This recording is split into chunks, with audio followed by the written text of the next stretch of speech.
তো আজকে আমরা যাচ্ছি, চলো নম্বর প্ল্যাটফর্মে আসছি।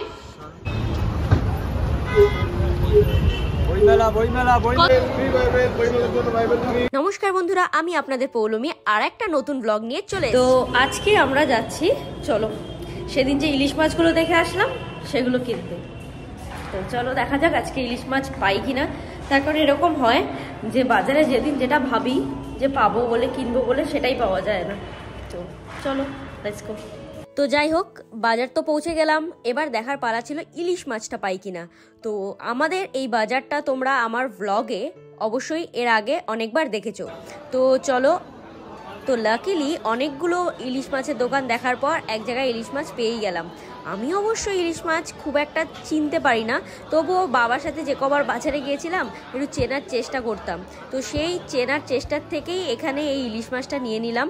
তো আমি শুনেছি পেটে নাকি ডিম থাকলে ইলিশ মাছটা খুব একটা ভালো হয় না, আর কানকোটা দেখে নিতে হয়। তোমরাও কিন্তু একবার পারলে দেখে নিও। তো যাই হোক, ইলিশ মাছ রান্না করার পর খেয়ে দিয়ে, মাই রান্না করেছিল, খেয়ে দিয়ে বেরোলাম। বেরিয়ে এই দেখো বন্ধুরা, ব্যারাকপুর স্টেশন চলে এলাম। আমরা কোথায় যাচ্ছি বলো তো? ঠিক ধরেছো, টিজারে, ট্রেলারে আর শর্টসে তো অবশ্যই দেখে নিয়েছো তোমরা। তো গেছিলাম কালকে বই মেলায়।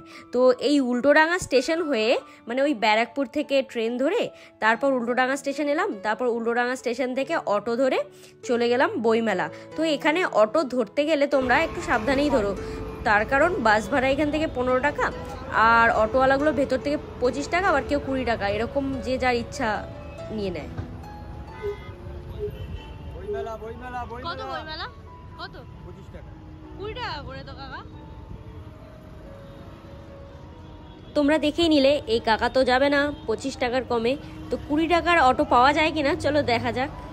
কাল অবশ্য ছুটির দিন বলে যারা 20 টাকায় যেত তারাও 25 টাকা করে নিয়েছিল। তো চলো দেখা যাক সত্যিকারের পাই কিনা, পেলেই যাব। তো যাই হোক, পেয়ে গেছি। দেখো বন্ধুরা, এই অটো কাকা আমাদেরকে নিয়ে গেল 20 টাকা করে বইমেলায়। তো তোমরাও একটু দাম দর করলে পরে 20 টাকায় নিয়েই যাবে। তো সল্টলেক গেলাম, মানে এটা হচ্ছে কোন জায়গাটায় বলো তো? করুণাময়ী ঠিক মোড়ে। মানে ডেটাকোর একদিকে, ডেটাকোর কোম্পানিটা, আর আরেক দিক থেকে আসছে সিটি সেন্টার 1, এদিক থেকে আসছে সেক্টর 5, আর আরেক দিক থেকে আসছে যেটা ওই হাওড়ার দিক থেকে বাসগুলো আসে। ঠিক তিনটে মেইন, তিনটে নয় ঠিক একটা, দুটো, তিনটে, হ্যাঁ তিনটেই। তো তিনটে রাস্তার যে মেইন সঙ্গমস্থল, সেই জায়গাটাই বইমেলা হয়েছে। তোমরা অনেকেই চেনো আশা করি, বেশিরভাগ লোকেরাই। এটাকেই বলা হয় মিলন মেলা প্রাঙ্গণ। তো এই তোমরা যদি অনেক দূর থেকে আসো বা না চেনো, আমি এখানে ম্যাপে লোকেশনটা তোমাদেরকে অবশ্যই দিয়ে দেবো। তো এই হলো 47th international Kolkata book fair. মানে ভাবো, 46 বার, এর আগেও কতবার, মানে 46 বার অলরেডি অ্যারেঞ্জড হয়ে গেছে। তো আমি এই যে মিলন মেলা প্রাঙ্গণে প্রথমবার এলাম, কিন্তু এর আগে বইমেলা কলকাতার, এটা কলকাতার তো ঐতিহ্য তাই না? তো এই কলকাতার ঐতিহ্য আমি ছোটোবেলায় অলরেডি দেখেছি, আমার মা বাবা নিয়ে গেছিলো আমাকে। তো যাই হোক, এখানে ঢুকেই দেখলাম ফ্রি বাইবেল দেওয়া হচ্ছে, একটা নিয়েই নিলাম। তো তারপর দেখো বন্ধুরা, কি পাবলিকেশন বা প্রকাশনীরা নেই যেগুলো এখানে আসেনি। এত বইয়ের সম্ভার দেখে আমার দারুণ লাগছিল। কিন্তু সত্যি কথা বলতে জানো তো, তোমরা এর আগের ব্লগেও দেখেছো যে আমি ব্যাঙ্গালোরেও গেছিলাম, মানে ওখানেও বুক ফেয়ার হয়েছিল, ওখানেও গেছিলাম। এত বই এনেছি না, একটা বইও ঠিক করে পড়ার সময় হয়নি। কাজের মধ্যে, তারপর ভ্লগ নিয়ে, তারপর রান্না বান্না, এইসব নিয়ে আমি সত্যি কথা বলতে রান্না বান্না বা ঘরের কাজ সেরকমভাবে নিয়ে ব্যস্ত না থাকলেও কাজ, অফিসের আর ব্লগিং এইগুলো নিয়ে এতটাই ব্যস্ত থাকি না, at the end of the day না কখনো মানে বই পড়ার সময় হয় না। আর এখন ফোনের যুগে, তো যাই হোক একটু পজ নিয়ে এখানে বলি, এই যে মানে এই যে আর্ট কর্নারটা ছিল না, আমার দারুণ লেগেছিল।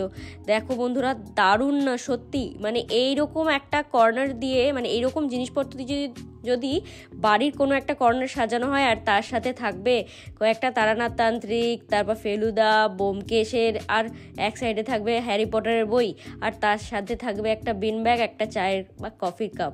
ওহ দারুণ! আমি অবশ্য চা কফি খাই না, তো আমার জন্য কিছুই লাগবে না। তো এইরকম একটা সন্ধে বা বিকেল কাটানো একজন মানে যে বই প্রেমী তার জন্য জাস্ট এটা স্বর্গ, তাই না? তোমরা জানিও তো কমেন্টে কারা কারা এইরকম সন্ধে কাটাতে পছন্দ পছন্দ করো। তো যাই হোক, দেখো বন্ধুরা, এখানে দেখো আনন্দ পাবলিশার্সের সামনে যেখানে যে স্টলটা ছিল, লিটারালি লাইন লেগে গেছিলো বই দেখার আর বই কেনার। তো আমাদের কলকাতা শহরে বই প্রেমিকের কিন্তু অভাব নেই, এখানে দেখেই বুঝতে পারছো। আরে বই প্রেমিকের সাথে সাথে ছবি প্রেমিকও তো থাকবে না, যারা নিজস্ব মানে সেলফি তুলতে আগ্রহী থাকবে, তারপর রিলস বানাতে, আবার কেউ কেউ আমার মতো ইউটিউবের ভিডিও করতে, কি বলো? তো যাই হোক, চলো দেখে নিই আগে কি দেখলাম আমরা। তো সত্যি কথা বলতে বই আমার বরাবরই পড়তে খুবই ভালো লাগতো। আর এখন কি হয়েছে, সানডে সাসপেন্স বা এই রিয়েলমির এই সমস্ত চ্যানেল, আরও অনেক ভালো ভালো গল্পের চ্যানেল চলে আসার জন্য বই পড়ার থেকে বেশি অডিও স্টোরি শোনা হয়। কি তোমরাও তো অ্যাগ্রি করো, তাই না? আর এই যে the Asiatic society of Kolkata, তো এটা তো আমাদের কলকাতার গর্ব, তাই না? তো এখানের সর্বপ্রথম ভারতীয় সেক্রেটারি কে ছিলেন জানো? রামকমল সেন। এটাও আমি গুগল করেই জানলাম। আরে চলো তো, ওখানে কিসের যেন একটা গানের আওয়াজ হচ্ছে, গিটারের আওয়াজ হচ্ছে, চলো তো শুনে নি কি হচ্ছে, চলো।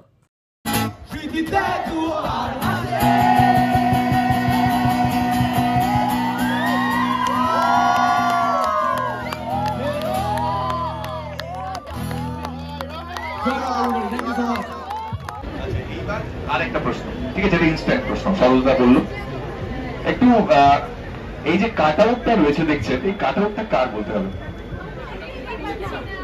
দেখতে পাচ্ছি কার কাট আউট? আসলে রাইট অ্যান্সার। তো এই আড্ডা, এই গল্প, এই গান, এই সংস্কৃতি আর এই বিজ্ঞান, এই সমস্ত কিছু কিন্তু কলকাতায় সবসময় ইউনিক, তাই না? তো এই রকম আড্ডা, এই রকম গল্প আর কোনো স্টেটে, কোথাও, কোনো দেশে গেলে পাবে। তাই তো আমাদের কবি বলেছেন যে, ও সে স্বপ্ন দিয়ে তৈরি সে দেশ, স্মৃতি দিয়ে ঘেরা, এমন দেশটি কোথাও খুঁজে পাবে না কো তুমি, সকল দেশের রানী সেজে আমার জন্মভূমি। হ্যাঁ বন্ধুরা, আর আমার জন্মভূমিতেই এই রকম ধরনের ট্যালেন্ট পাওয়া যায়, যারা টাকা পয়সা, জায়গা, কোনো কিছুকেই নিজের প্রতিবন্ধকতা বলে মনে করে না, আর সব কিছু পেরিয়ে আজ তারা চলে আসে এইরকমই কলকাতার অলিতে গলিতে এবং বড় বড় মেলায়, এবং তাদের এই শিল্পের প্রদর্শন করে। দেখো বন্ধুরা, কি সুন্দর ছবিগুলো, তাই না? আমারও দেখে কিন্তু দারুণ লেগেছিল। এখানে ওনারা পোর্ট্রেট বানাচ্ছিলেন 400 টাকায়। তারপর এই সেই পোস্টার, ছোটোবেলায় এরকম কত পোস্টার কিনে, মানে তারকাদের আর কি, বলিউড স্টার বা সিঙ্গারদের পোস্টার মানে কিনতাম, আর তারপর সেটাকে দেওয়ালে লাগাতাম, তাই না? তোমরা কারা কারা এরকম করতে? যাই হোক, এইসব করার পর খুব খিদে পেয়ে গেছিলো। ও বাবা, বইমেলা দেখে যতটাই আনন্দ হলো, খাবারের দাম শুনে আর কোয়ালিটি দেখে ততটাই দুঃখ লাগলো। তো এখানে একটা পাপড়ি চাট, ফুচকা, এগুলো 80, 100, 120 এইগুলোর কমে নেই। তা 80 টাকা দিয়ে খেতে হলে আমি মোমো না খেয়ে নেবো? তা যাই হোক, ওখানে আর সেরকম কিছু খেলাম না। তো না খেয়ে আমরা ভাবলাম যে চলো নেক্সট পার্টে কিছু খাওয়া যাবে। পার্ট 2টা দেখছো তো, আসছে কিন্তু খুব তাড়াতাড়ি। তো দেখো বন্ধুরা, আমরা এখানে বইমেলার প্রায় শেষের দিকে চলে এসেছি। এরপর আমরা দেখছিলাম যে শুধুমাত্র বাংলা নয়, এখানে ইউকে, এমনকি বাংলাদেশ, আমাদের বাংলাদেশ, তার সাথে ইউকে, রাশিয়া, ইউএস, থাইল্যান্ড এবং এরকম সমস্ত বিভিন্ন জায়গা থেকে, এ দেখো নিউ ইয়র্ক, এই সমস্ত জায়গা থেকে বই এসেছে এবং এনারাও এখানে স্টল দিয়েছেন। তো এই ইউকেতে, এই যে ইউকের যে স্টলটা ছিল, এখানে কেউ কিছু বলছিলেন, তো আমি সেটা শোনার জন্য খুঁজতে খুঁজতে, ও বাবা, দেখি রাস্তাই খুঁজে পাই না। তো যাই হোক, খুঁজে পেতে তাদের এন্ট্রান্স গেটটা পেলাম খুঁজে। তো তারপর ঢুকে দেখলাম এখানে একটা সেশন চলছে ব্রিটিশ কাউন্সিল থেকে। তো ব্রিটিশ কাউন্সিল থেকে লোক এসে সকলকে, মানে সকল ছাত্রছাত্রীদের বা যারা অ্যাব্রড গিয়ে পড়াশোনা কাজকর্ম করতে ইচ্ছুক, স্পেশালি পড়াশোনা, তাদেরকে সমস্ত নিয়ম কানুন, সুযোগ সুবিধা সব কিছু বোঝাচ্ছিলেন। তো তোমরা যদি কেউ এটাতে ইন্টারেস্টেড থাকো, আমার মনে হয় এই সেশনগুলো এর আগেও হবে, তো তোমরা গিয়ে কিন্তু এই সেশনগুলো অ্যাটেন্ড করতে পারো বা এদের থেকে সমস্ত রকমের সাহায্য বা ইনফরমেশনস নিতে পারো। তো কারা কারা ইন্টারেস্টেড তারা অবশ্যই কমেন্টে জানিও, আমি তোমাদেরকে আরও কিছু ডিটেলস দেবো। তো it all depends on the program, but 20 hours a week is the maximum that you can go for, and it helps you to actually recover some of the cost of living.